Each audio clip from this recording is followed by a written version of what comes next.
One of the first types of chord shapes that we learn as guitarists are these wonderful power chords.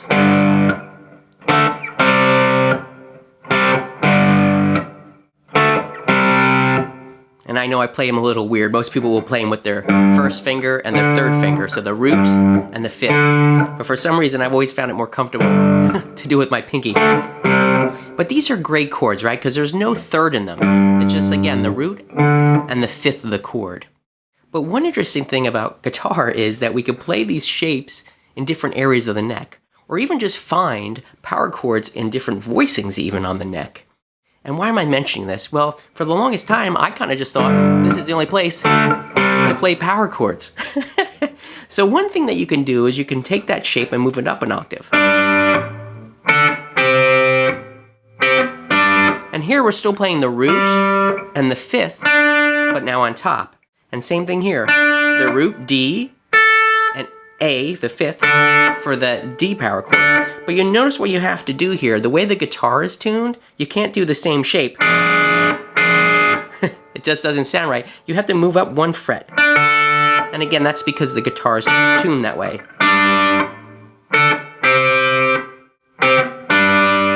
Another thing you do is bring it up yet another octave. And here again is the root, G, and D. In this case, I'm playing a G power chord. But what am I doing there that's different?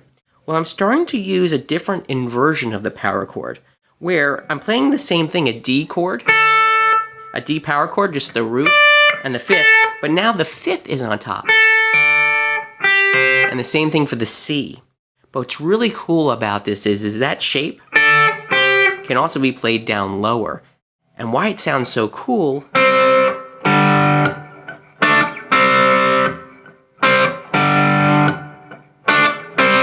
so it has the same vibe as this, and maybe like this, but it just sounds a little raunchier to me.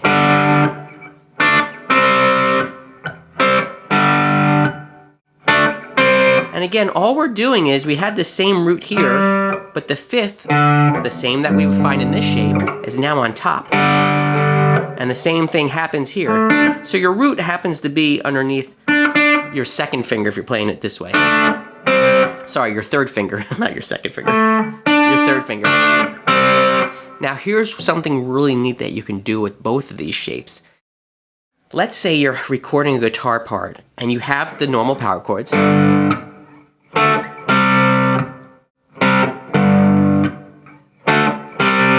What you can do is double this guitar part line, but use a different flavor of one of these other types of chord shapes that I've shown you. So the first one that you might want to do is this one. Because on top of that, you're going to get more of a full shape. Like that. And it'll sound really neat again if you pan one hard left and one hard right. But you can also do the octave one on top of this one. Just experiment a little bit with it, but the first step is really start to find the power chords, just the root and the fifth of the chord, and learn where you can find them in different areas of the neck all over the guitar. I think you'll find it more beneficial to your arranging for your music than you might think.